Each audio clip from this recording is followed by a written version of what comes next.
বুখারীর বিখ্যাত ব্যাখ্যা গ্রন্থ ফাথুল বারীতে লিখেছেন যে আল্লাহ রাব্বুল আলামিন লাইলাতুল কদর নির্দিষ্ট একটা রাতকে ফিক্সড করে না দিয়ে এই যে শেষ দশক আবার বেজোড় রাতগুলোর মধ্যে সম্ভাবনা বেশি এটা করেছেন যাতে করে আমরা বেশ কয়েকটা রাত ধরে ইবাদত করতে পারি।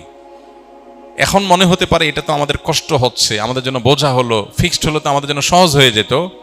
মরার পর যখন আমলনামা হাতে পাবো তখন মনে হবে ইস, এই লাইলাতুল কদর আল্লাহ শেষ 10 রাতের মধ্যে রেখেছেন, পুরো রমজানে রাখতেন তাহলে 30 রাত ধরে ইবাদত করতে পারতাম, কারণ তখন লাভটা চোখে আসবে এবং দেখা পড়বে।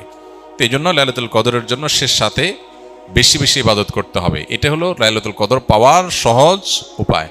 আরেকটা সহজ উপায় আছে, সেটা হলো যে এতেকাফ, যেটা এতক্ষণ বললাম। আপনি মসজিদে এতেকাফ করেন তাহলে লাইলাতুল কদর পাওয়াটা এমনিতেই সহজ হয়ে যাবে। এমনকি এতেকাফকারী ব্যক্তি, যদিও শেষ দশকে নবী সাল্লাল্লাহু আলাইহি ওয়াসাল্লাম রাত জেগে থাকতেন, যদি কোনো কারণে তিনি ঘুমিয়েছিলেন, তারপরে এতেকাফ করার ব্যক্তি ঘুমাইলেও সেটা ইবাদতের মধ্যে। বাসার ঘুম আর মসজিদে এতেকাফকারীর ঘুমের মধ্যে পার্থক্য আছে।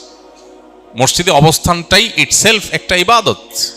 অতএব আপনি যদি চান যে আমার লাইলাতুল কদর মিস না হোক, তাহলে তার জন্য সবচেয়ে মোক্ষম সুযোগ এবং সবচেয়ে সহজ উপায় হলো এতেকাফ করা।